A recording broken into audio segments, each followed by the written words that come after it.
Ideal career institute के online platform पर आप सब लोग का स्वागत है। एक बार फिर हम नई वीडियो के साथ आप लोग के बीच में हाजिर हैं। आज हम लोग मैथ की एक टॉपिक जो इम्पोर्टेंट है और उससे सवाल भी हर बार आता है, हम नंबर्स के बारे में पढ़ेंगे। ठीक है ना, नंबर्स क्या होते हैं, नंबर्स कितने प्रकार के होते हैं, ठीक है, ये सारी डिस्कशन हम आज की टॉपिक में करेंगे। ठीक है, तो आइए शुरू करते हैं नंबर्स का टॉपिक। ठीक है, चलिए देखते हैं नंबर्स क्या होते हैं बेटा। ठीक है, सबसे पहले हम जानेंगे कि नंबर्स क्या होते हैं। नंबर्स, इसको हिंदी में क्या बोलते हैं बेटा? संख्या। क्या बोलते हैं? संख्या। इसका प्रयोग क्या किया जाता है? किसी भी वस्तु की गणना करने के लिए, किसी भी वस्तु की गणना करने के लिए या उसके बोध, मतलब वो कितनी वस्तु है ये चीज जानने के लिए किसका प्रयोग किया जाता है बेटा? संख्या का। मतलब नंबर्स का प्रयोग करते हैं किसी भी वस्तु की, किसी भी वस्तु की गिनती करने के लिए। क्या करने के लिए बेटा? गिनती करने के लिए, करने के लिए। तो संख्या की परिभाषा कोई पूछे तो क्या बताएंगे बेटा? संख्या वह होती है जिससे हम किसी वस्तु की गणना करते हैं। ठीक है, फिर नेक्स्ट देखेंगे बेटा संख्यांक क्या होता है। संख्यांक, संख्यांक का मतलब क्या होता है बेटा? कि सारी संख्याओं को प्रदर्शित करने के लिए एक अलग अलग संख्यांक रखा गया है। ठीक है, जैसे बेटा एक का चिन्ह डिसाइड किया गया है, दो का चिन्ह डिसाइड किया गया है, तीन का डिसाइड किया गया है। तो जिस प्रतीक के द्वारा हम किसी संख्या को डिसाइड करते, किसी संख्या को प्रदर्शित करते, जिस प्रतीक के द्वारा, प्रतीक के द्वारा किसी संख्या को प्रदर्शित करते वही क्या कहलाता है बेटा? संख्यांक कहलाता है। ठीक है, प्रदर्शित करते वही क्या कहलाता है? संख्यांक। प्रदर्शित करते हैं वही क्या कहलाता है? संख्यांक। जैसे बेटा 1, 2, 3, 4 डॉट डॉट डॉट इनफाइनाइट तक। ठीक है, ये क्या कहलाता है? संख्यांक कहलाता है। ठीक है, तो न संख्या आप समझ लीजिए बेटा, संख्या किसी वस्तु की गिनती करने के लिए जो प्रयोग की जाती है वो संख्या कहलाती है। संख्यांक क्या होता है? किसी, मतलब जितनी भी संख्या है सबका एक अपना क्या है? प्रतीक है, उसी को क्या बोला जाता है? संख्यांक बोला जाता है। ठीक है, फिर हम अब क्या पढ़ेंगे बेटा? संख्याओं के प्रकार। ये आपका पढ़ना हुआ है फिगर, इसको टाइप्स ऑफ नंबर्स हम आपको बताएंगे। ठीक है, टाइप ऑफ नंबर्स बताएंगे। तो सबसे पहले हम क्या पढ़ेंगे बेटा? प्राकृतिक संख्याएं क्या होती है। ठीक है, सबसे पहले क्या पढ़ेंगे? प्राकृतिक संख्याएं क्या होती है। ठीक,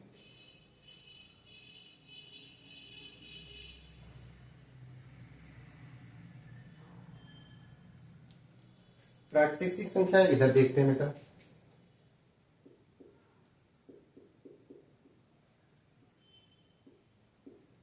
प्राकृतिक संख्याएं वो होती है जिनसे हम वस्तुओं की गणना करते हैं। जैसे बेटा 1, 2, 3, 4, 5 डॉट डॉट डॉट क्या हो जाएगा बेटा? इनफाइनाइट। ये सारी संख्याएं क्या कहलाती हैं? प्राकृतिक संख्याएं कहलाती है। ठीक है, इसमें जीरो शामिल नहीं होता है बेटा, क्योंकि जीरो से किसी भी वस्तु की गणना नहीं की जा सकती, इसीलिए जीरो को इसमें शामिल नहीं किया गया है। ठीक है, तो प्राकृतिक संख्या की डिफिनेशन कोई पूछे तो क्या कहेंगे? प्राकृतिक संख्याएं वो संख्याएं होती हैं जिनसे हम गणना करते हैं। ठीक है,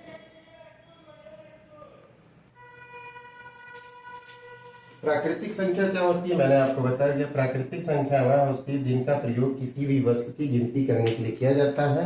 इसकी शुरुआत बेटा किससे होती है? 1, 2, 3 डॉट डॉट डॉट इनफाइनाइट से। फिर नेक्स्ट हम कौन सी संख्या पढ़ेंगे बेटा? पूर्ण संख्याएं। पूर्ण संख्याएं क्या होती है बेटा? इसी के आगे हम लिख दे रहे हैं। पूर्ण संख्याएं वो होती हैं जिसमें प्राकृतिक संख्या में जब जीरो को शामिल किया जाता है बेटा, जब जीरो को शामिल किया जाए तो बाकी सारी संख्या प्राकृतिक रहेंगी।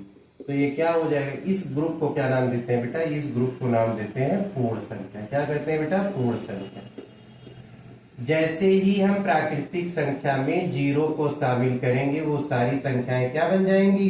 पूर्ण संख्या। बात समझ में आई? जैसे ही हम जीरो को प्राकृतिक संख्या के साथ सम्मिलित करेंगे वो सारी संख्याएं क्या बन जाती हैं? पूर्ण संख्या। ठीक है, अब नेक्स्ट देखेंगे बेटा पूर्णांक क्या होता है। ठीक है, पूर्णांक बेटा 3 प्रकार के होते हैं। पहला होता है धनात्मक पूर्णांक, जिसको हम पॉजिटिव इंटीजर्स बोलते हैं। पहला क्या होता है बेटा? धनात्मक पूर्णांक। इनको हम पॉजिटिव इंटीजर्स बोलते हैं। क्या बोलते हैं बेटा? पॉजिटिव इंटीजर्स, जिसमें बेटा 1 2 3 4 5 6 डॉट डॉट डॉट जितने भी प्लस वाले होंगे वो धन पूर्णांक में आएंगे। ठीक है। फिर होता है एक न्यूट्रल, न्यूट्रल मतलब जीरो बेटा, उदासीन, जिस पर कोई चार्ज नहीं होता है। ठीक है। शून्य जिसे बोला जाता है, ना ये प्लस होगा ना ये माइनस होगा। फिर आता है बेटा निगेटिव मतलब नकारात्मक पूर्णांक।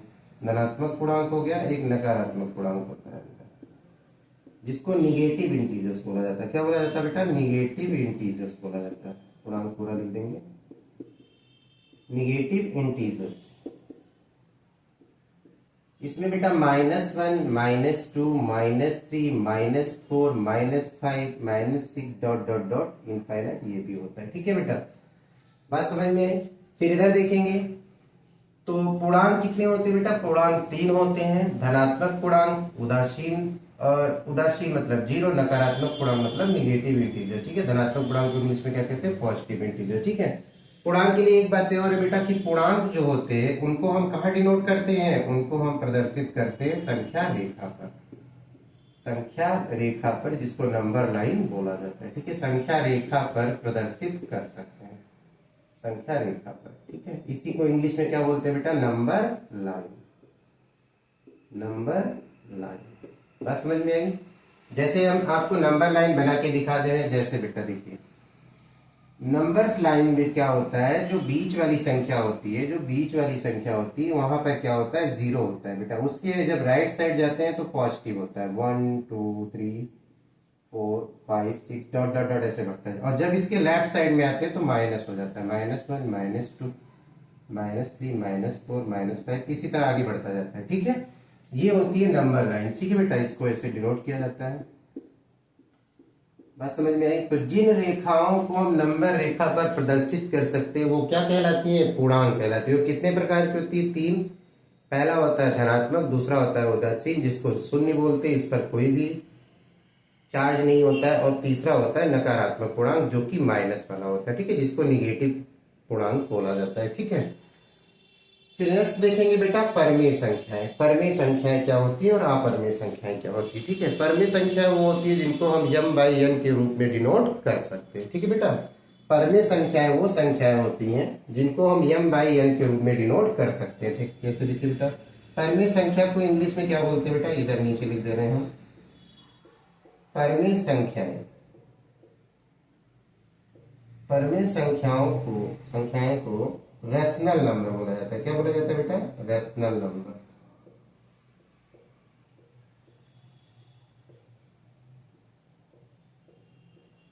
एक बार आप लोग स्क्रीन शॉट ले लीजिए तो थोड़ा मिटा दे तब फिर पढ़ाते हैं। ठीक है।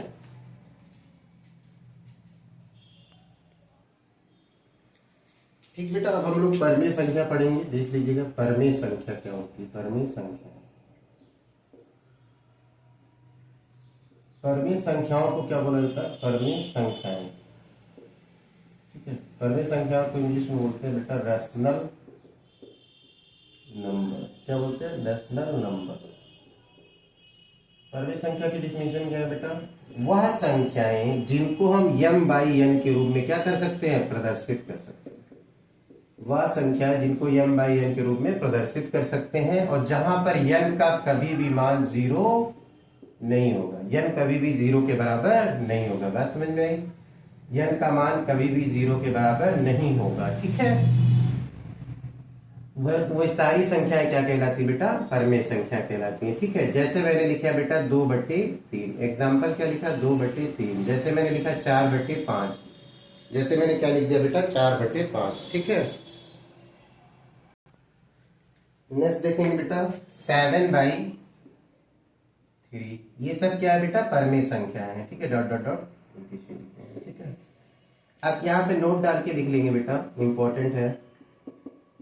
सभी प्राकृतिक संख्याएं परमेय संख्याएं होती हैं। सभी प्राकृतिक संख्याएं, सभी प्राकृतिक संख्याएं परमेय संख्या होती है। कौन सी संख्या होती है बेटा? परमेय संख्या होती है, यानी रैशनल नंबर होती है।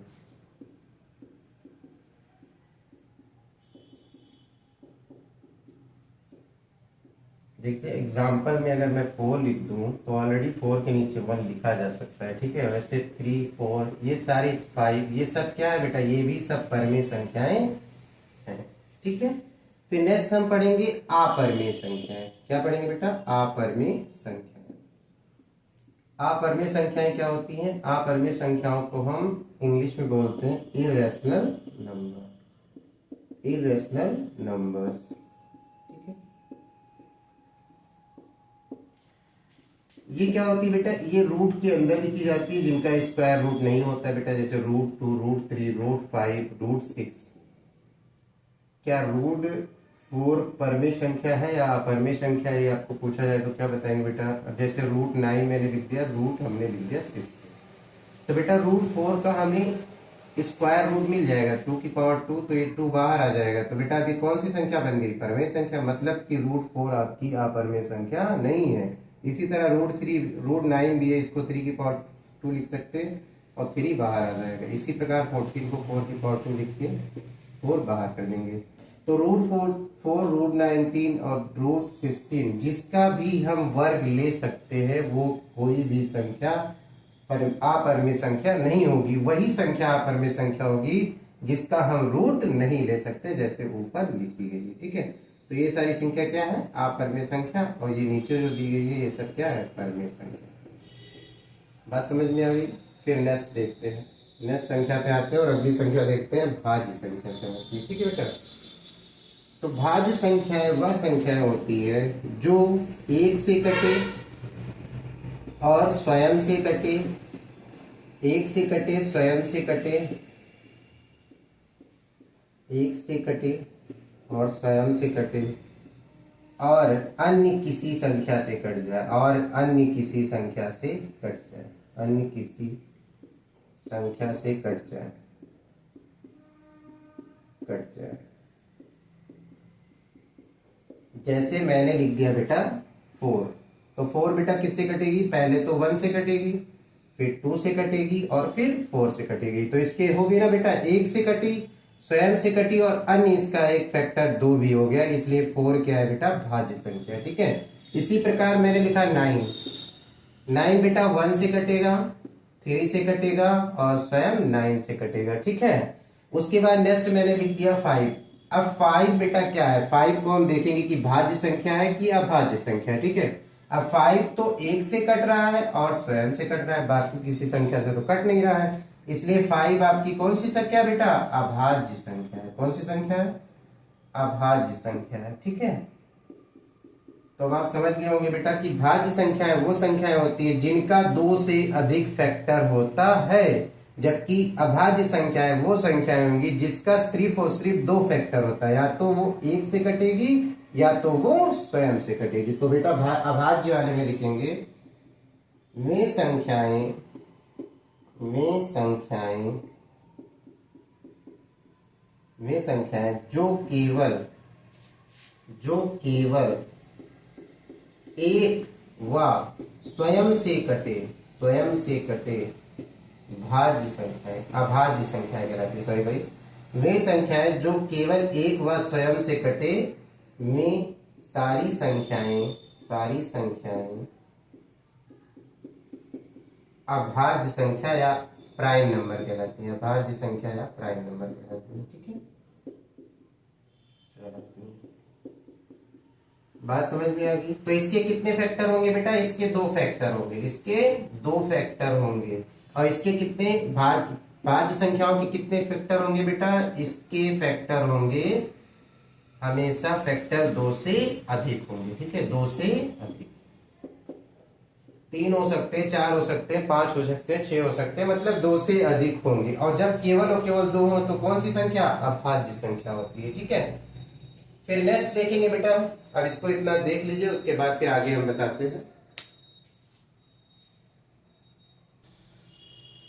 नेक्स्ट बेटा आगे देखेंगे बेटा, अब एक संख्या और बटी है अभाज्य संख्या, जिसको को प्राइम नंबर कहा जाता है। ये कैसे लिखा जाता है, देखिए बेटा, अभाज्य संख्या, मतलब बेटा कपल में लिखा जाएगी, वे संख्याएं जो जोड़े के रूप में लिखी जाएगी, पेयर के रूप में, और दोनों अभाज्य संख्याएं होंगी। जैसे मैंने लिख दिया बेटा 2 और 3, ये 2 भी अभाज्य संख्या और 3 भी अभाज्य संख्या। वैसे मैंने लिख दिया बेटा 5 और 7 ये दोनों सअभाज्य संख्या होंगी। जैसे मैंने लिख दिया बेटा 7 और 11 ये दोनों क्या है, सअभाज्य संख्या। बेटा 2 भी 1 से कटेगा और 2 से कटेगा तो हो गया ना अभाज्य संख्या। तो 3 भी 1 से कटेगा और स्वयं से कटेगा तो अभाज्य संख्या हो गया। और दोनों को पेयर करके लिख दिया तो क्या हो गया, सअभाज्य संख्या। ठीक है। अब नेक्स्ट हम देखेंगे बेटा सम संख्याएं क्या होती है। तो सम संख्या विषम संख्या तो आप लोग जानते होंगे, तो आसान है बेटा। तो सम संख्याएं वही संख्याएं होती हैं जो 2 से कटती हैं बेटा। सम संख्याएं वो संख्याएं होती हैं जो 2 से कट जाती हैं, 2 से कट जाती हैं। जो 2 से कट जाए वो सम संख्या होती है। अब आपको 2 से कटने का रूल भी पता होना चाहिए बेटा। जिन संख्याओं के लास्ट का यूनिट डिजिट जो होता है, इकाई कांक जो होता है बेटा, इकाई कांक जो होता है, या फिर इंग्लिश में इसी को क्या बोलते हैं बेटा, यूनिट डिजिट। ये क्या होना चाहिए बेटा, या तो 0 होना चाहिए, या तो 2 होना चाहिए, या तो 4 होना चाहिए, या तो 6 होना चाहिए, या तो 8 होना चाहिए। ये अगर यूनिट डिजिट पर आएगा तो संख्या 2 से क्या हो जाएगी, 2 से कट जाएगी। ये रूल है, बात समझ में आई। तो अब 2 से कटने वाली संख्याओं का एग्जांपल लिख लीजिए बेटा सम संख्याओं का। जैसे 2 हो गया, जैसे 14 हो गया, 16 हो गया, 18 हो गया और 30 हो गया, डॉट डॉट डॉट। ये ढेर सारी संख्या होती है। समझ में आ गया सम संख्या क्या होती है। सम संख्याएं वह संख्याएं होती हैं जो 2 से कट जाए। अब 2 से विभाज्यता का नियम भी देख लीजिए बेटा। जब किसी संख्या की इकाई कांक या यूनिट डिजिट, इंग्लिश में क्या बोलते हैं, यूनिट डिजिट, अगर वो 0 हो, 2 हो, 4 हो, 6 हो या 8 हो तो संख्या पूरी 2 से कट जाएगी। ठीक है। एग्जाम्पल मैंने लिख दिया 2, 14, 16, 18 और 30 आदि। ठीक है। फिर नेक्स्ट देखेंगे बेटा विषम संख्या। ठीक है, लास्ट संख्या है। विषम संख्याएं वो होती हैं जो 2 से ना कटे, 2 से ना कटे, बाकी किसी भी संख्या से कट जाए, बस 2 से ना कटे। ठीक है। तो संख्या क्या कहलाएगी बेटा, विषम संख्या कहलाएगी। जैसे 3 हुआ, 5 हुआ, 7 हुआ, 9 हुआ, 11 हुआ, ये सब क्या है, विषम संख्या है। ठीक है। 3, 5, 7, 9, 11, 13 ये डॉट डॉट डॉट आप ऐसे लिखते चले जाएंगे। ठीक है। तो ये सारी संख्याएं मैंने जो आपको पढ़ाया इसको अच्छे से रिवाइज करिए और इससे जुड़ी कोई भी प्रॉब्लम हो आप हमें कमेंट बॉक्स में पूछिए, हम उसका जरूर आपको आंसर देंगे। ठीक है। बाकी नेक्स्ट वीडियो में हम संख्या से ही संबंधित कुछ इंपॉर्टेंट फैक्ट आपको लिखवाएंगे। ठीक है। जैसे सबसे छोटी प्राकृतिक संख्या क्या है, सबसे छोटी भाज्य संख्या क्या है, अभाज्य संख्या क्या है, ये सारी बातें हम नेक्स्ट टॉपिक में आपसे डिस्कस करेंगे। ठीक है। Thank you class.